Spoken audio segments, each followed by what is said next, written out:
Now I'll be hitting some rare syndromes also. Alright, some disease conditions that you rarely see them in the world, but it's always nice to know them, right? So the next one we are hitting at is what is known as a what? BRR syndrome. That's the Bannayan Ruvalcaba Riley syndrome. Okay, so what is this syndrome? Typically, you can see that these people, they're having a very big frontal head. Okay, big frontal head like that.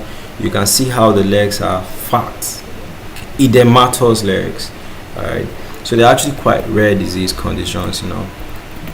So for the Bannayan Ruvalcaba Riley syndrome, so that's a rare genetic disorder. It's caused by mutations in the PTEN tumor gene. Okay, tumor suppressor gene.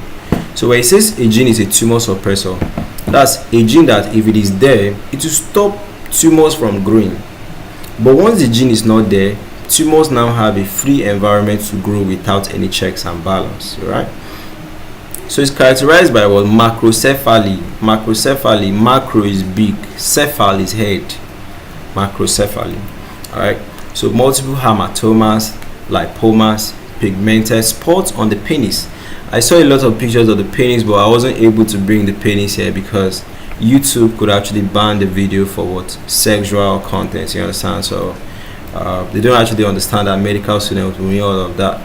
So what are the key features? The mutation is in the PTEN gene. Inheritance is autosomal dominant, meaning a single copy can give you the issue.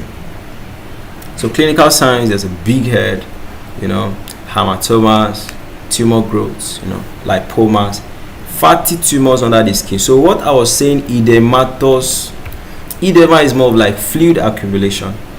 Why this guy's legs actually large is not because of fluid, it's fat. Okay, so that was a wrong terminology.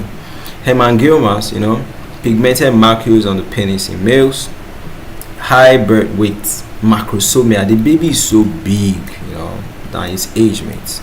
Developmental delays. So the time it takes for such children to walk, the time it takes for them to speak, the time it takes for them to start sitting is slower than their other mates. Do you understand? So medical significance is part of the PTEN hamartoma tumor syndromes. We have other ones like the Cowden syndrome. We have the Proteus syndrome. Okay, overlaps with other syndromes. Do you understand? So diagnosis is just based on how you are seeing the child. Big head, hamartomas. You seeing the feet is large, just like this. Okay, so you confirm it with what? The genetic testing to make sure that there's a mutation in the PTEN gene. So management, there's no specific cure, but you're just trying to screen them for cancers because most of the times usually the hamartomas now progress to cancers. Right? So that was it.